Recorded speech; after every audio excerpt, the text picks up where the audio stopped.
जम्मू कश्मीर में जिस तरह से पिछले कुछ दिनों से लगातार सिविलियंस को टारगेट किया गया, टारगेट किलिंग हुई, वहीं जो गैर मकामी मजदूर है उनको भी टारगेट किया गया, तो इस तरह का खौफ हिरास का माहौल जम्मू कश्मीर में पैदा करने की कोशिश की जा रही है। वहीं जम्मू कश्मीर के एलजी मनोज सिन्हा का कहना है कि शहरियों के कत्ल में मुलव्वस मिलिटेंटों का जल्द सफाया कर दिया जाएगा।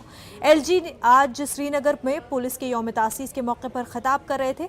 एलजी ने शहीदों को खराज अकीदत पेश की और उनके अहल खाना को हर मुमकिन मदद की यकीन दहानी कराई।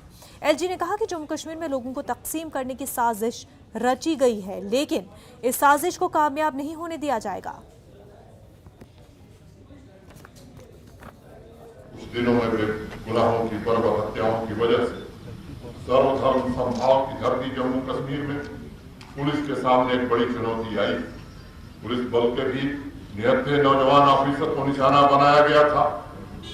मुझे मालूम ये विकास की रफ्तार को रोकने के साथ साथ समाज के मनोबल को तोड़ने का एक कुत्सित प्रयास है। आज जरूरत है 1.25 करोड़ नागरिकों के प्राणों की रक्षा के साथ जम्मू कश्मीर की सामाजिक चेतना, सांस्कृतिक सामंजस्य और इस मिट्टी के मूलभूत मूल्यों को सुरक्षा और मजबूत करने की बड़ी जिम्मेदारी आपके मजबूत कंधों पर। मानवता के दुश्मन इन आतंकवादियों से निपटने के लिए हमारे जवान पूरी तरह से स्वतंत्र हैं और मुझे